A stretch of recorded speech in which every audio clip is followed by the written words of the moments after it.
So last time we did this, we looked at substitution. And substitution works really well in some problems.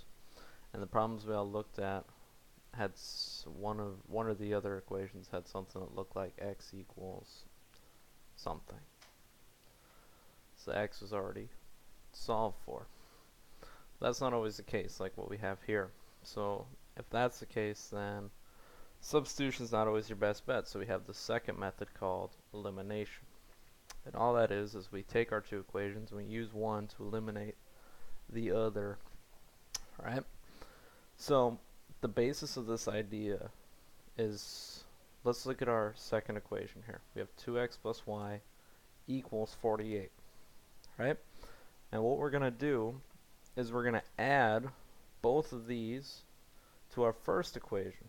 So we're going to take negative 2x plus y equals negative 20, and we're going to add 2x plus y to one side, and we're going to add 48 to the other. And if you're thinking, well, how does that work? You can't do that. Well, we can, and let's look at why. If these two sides are equal, right, which means I can flip these around. I could say 48 equals 2x plus y. And so all I'm doing is I'm adding the same quantity to either side of the equation. They don't look the same, but because they have this equal sign, we know that the left side and the right side are equal. So if I add them to what I have, it doesn't change the equality of it. It's just going to be as equal as was before. But now let's look at the neat thing that happens here. If we take negative 2x plus 2x, what are we left with? We're left with nothing. That cancels out. Right? Then we have y plus y, which is 2y. And then we have negative 20 plus 48, which would be equal to positive 28. And now what we've done is we've taken two terrible looking equations and we've simplified it down pretty simply to this basic one-step equation. So now we just get y by itself. We isolate that variable by dividing both sides by 2. And we see that y equals 14. Okay? And now, just like we did the last time, once we solve for one variable, that's the hard part. The easy part is now we just take this and we substitute it back into one of our equations. And I'm going to use this bottom one because there's no negatives here. So we're going to say 2x plus 14, because that's what y should be equal to, if I did this correctly, equals 48. Okay, then we get x by itself. So we combine our like terms here. We get rid of our negative, or get rid of our positive 14 rather. We have 2x on the left equals 48 minus 14 would be 34. We divide both sides by 2. And we get x should be 17. Okay? And let's try that on our top equation here, just to be sure. So that's, we have x is 17, y is 14. So negative 2 times 17 plus positive 14 should equal negative 20. This cat is going crazy over here. Cat, leave that paper alone. I'm going to smack you. Ah, get out of here. Alright. Negative 2 times 17, negative 34. Plus 14. Does that equal negative 20? You bet it does. So we have one correct answer. And that's elimination. Okay? And we're going to see this works really well. The trick to this is we had negative 2x and positive 2x. We had the same coefficients with different signs. And that really is what makes this easy. We're going to see some examples where it's not quite that straightforward. Alright, next one. Hold on. Okay. So here's our example number 2. It looks kind of familiar. One thing to keep in mind, I think all these examples did it for you, is that your x and y and your constant all need to be kind of lined up. So we put them in pretty much standard form here. X and y on the left, constant on the right. Okay? We look, if we're doing elimination, we're looking for two coefficients that are either the same or opposite. We have that here. We have 3x, we have 3x. So what we're going to do is we're going to take our top equation, we're just going to copy it down. So we have 3x minus 2y equals negative 1. Now this one's going to be a little bit different. Okay? We can't add another 3x because that would just give us 6x. That doesn't actually cancel it out. So instead of adding these quantities to either side, we're actually going to subtract them. So we're going to say minus 3x. We're going to minus 4y, which in reality, since we're subtracting a negative, that's going to end up just being plus 4y. And then we're going to subtract 9. Okay.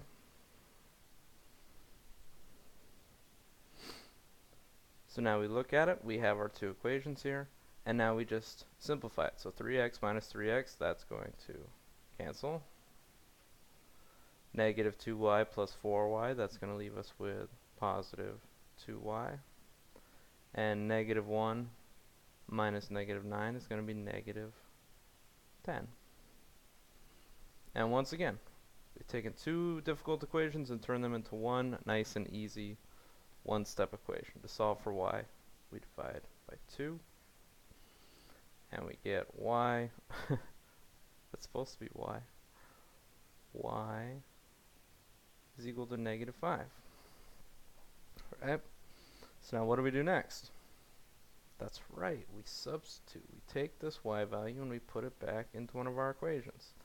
I'm going to pick this one again because it's got less negatives. So we're going to say 3x, so I still don't know what x is, minus 4 times negative 5 is equal to 9. Now we just do the math here. Negative 4 times negative 5, that's positive 20. So we have 3x plus 20 equals 9. I hope this works out. This looks kind of ugly. We minus 20 from both sides. And we get 3x is equal to negative 11. Oh, shoot. Hold on. Okay, this is going to work. It's just, we're going to get ugly numbers. So we're going to divide both sides by 3, and we're going to be left with x is negative 11 thirds. Ew, that's not a very cool number. We can try it out anyway. This will actually work out because it's times 3 anyway. So we have 3 times negative 11 thirds minus 2 times, and we're just checking using our first equation to see if our x and y answers are going to work. Equals negative 1. Alright, well 3 times, because this is 3 over 1, if we multiply this fraction out, this is going to cancel. So then we have negative 11 minus, or we have negative 2 times negative 5, that's actually going to be positive 10. And that should equal negative 1. Well, does negative 11 plus 10 equal negative 1? Yup. So this is actually correct.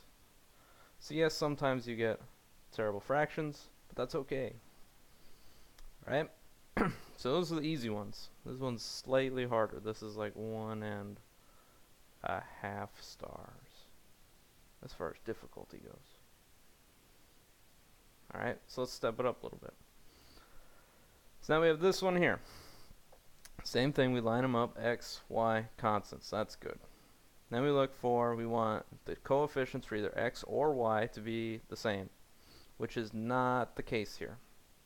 Bummer. So are we out of luck? No.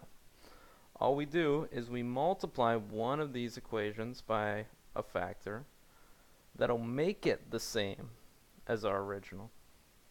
So if I look at, I don't want to look at y, I want to look at x. I have 3x and I want it to be 9x. Is there something I could multiply 3 by that would end up giving me 9? Yes, there is. Good job. You answered that correctly. I'm so proud of you. We are going to multiply it by 3. So we're going to have, how do I want to do this? Let's do it right here. So let's say times 3. So 3 times 3x, that's going to be 9x. 3 times 8y is going to be 24y. 8 times 3 is 24, yeah. And then 17 times 3, that's going to be 51. Trust me, it is. Negative 51. So that's going to be the new equation we're going to work with. So I'm not really going to think about this one. Maybe later we'll come back to it. Okay?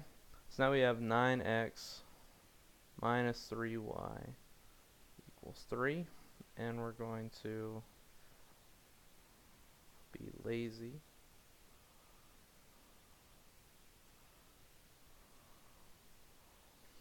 Okay? And now we're just going to combine these two things. Okay, so 9x and 9x, we can't add them, so we're going to subtract them. So we're going to say 9x minus 9x is nothing. That's going to cancel. Okay. Two black markers here. Whoops. Alright, negative 3y minus 24y. That's actually going to give us negative 27y. And then 3 minus negative 51. So minus and negative we're actually going to add. So this is going to work out to 54. And that's going to be in positive. So this works out kind of nicely. It doesn't really look that nice, but if you knew your factors, you know we could divide both of these by 27. And 54 divided by negative 27 is, you guessed it, negative 2. Okay. So now we need to plug this back in to substitute it.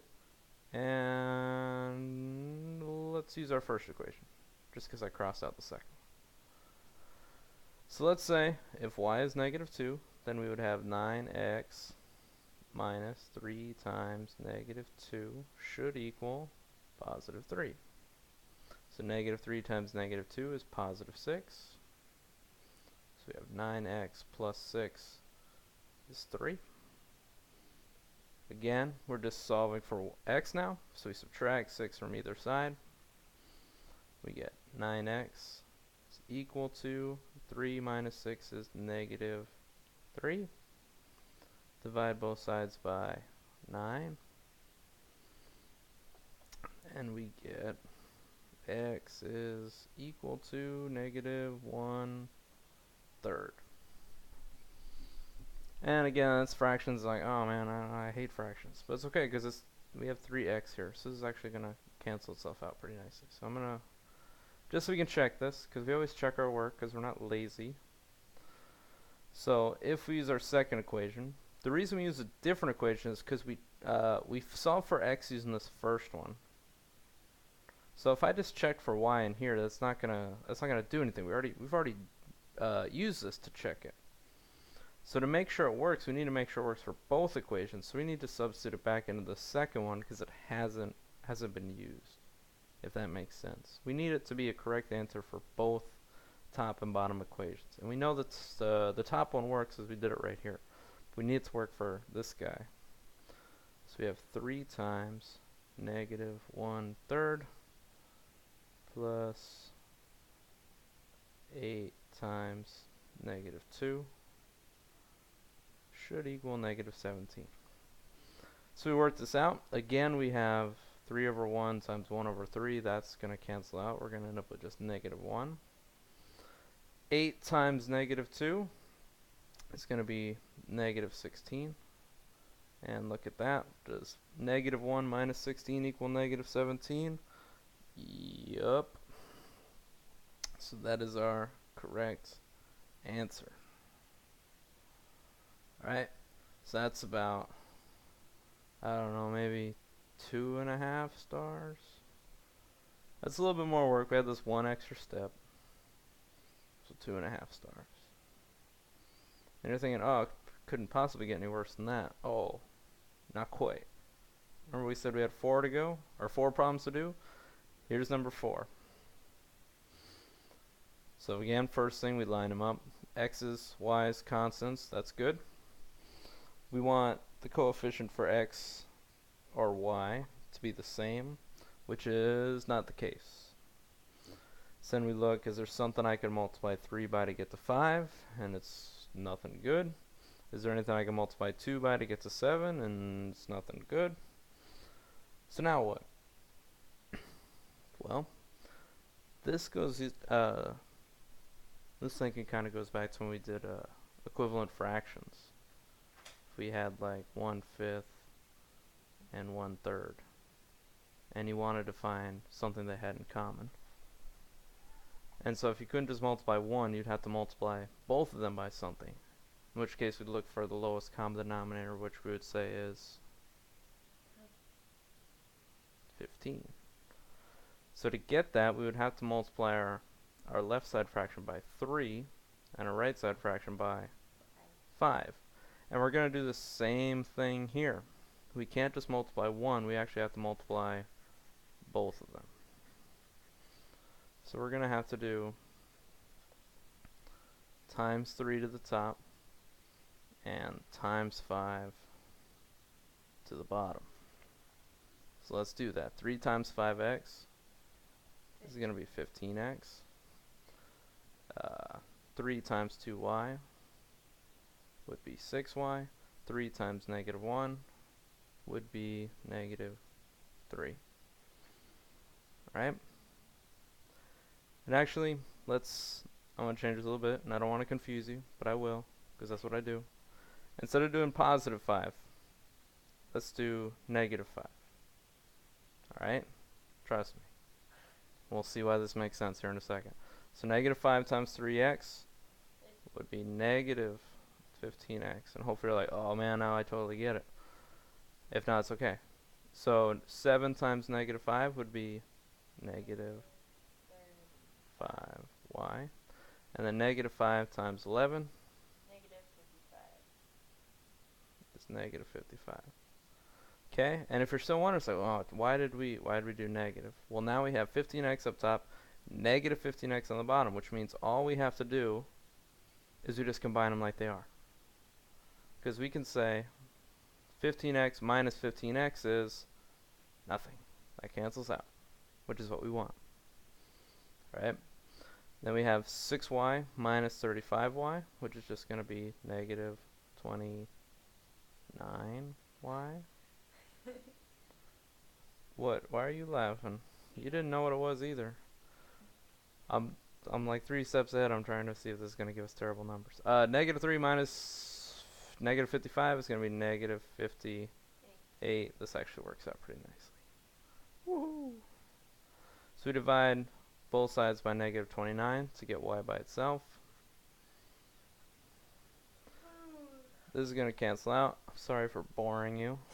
Over here just comes in and starts yawning like, entertain me. This actually works out to +2. Hooray. So that's y. So now what? It's done. Oh, it's not done. I plug in the 2y and then you solve 2y. No, you plug in the 2 and solve for The x. 4y. Whatever. Except we don't use the word plug in. That's amateurish. We say substitute. Oh, okay. Okay. So we have 5x. You have the right idea though, I guess. Plus 2 times 2 equals -1. 2 times 2, you guessed it, 4. So 5x plus 4 should equal -1. So we minus 4 from either side. Oh, this is going to come out super nice.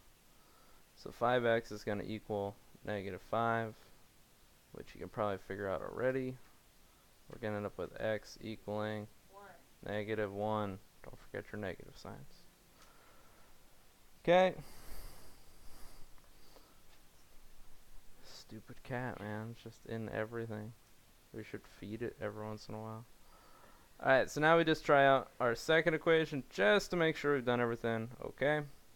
So we have 3 times -1 plus 7 times 2. You can stop yawning really anytime, you know, unless you enjoy hurting my feelings. We have -3. 7 times 2 is 14. Does 3 plus 14 equal 11? No. Yes. Yup. Said no. She did. Alright, so that is, I'd say this one's about 4 stars. Really, this is about as complicated as it's gonna get. Oh. There's nothing really more they could do to you except throw in like combining like terms and distributive property to simplify it beforehand. But as far as an equation will go, with two equations, that's about as bad as you're gonna see it. So if you can do this, you'll be just fine. So now last step, where can we practice? The whole point of doing this, of course, is to get fake points on the internet. So I didn't have this ready to go. Hold on. Solving by elimination. It didn't. Oh, maybe it did. Oh, matrices. That's not what I typed in.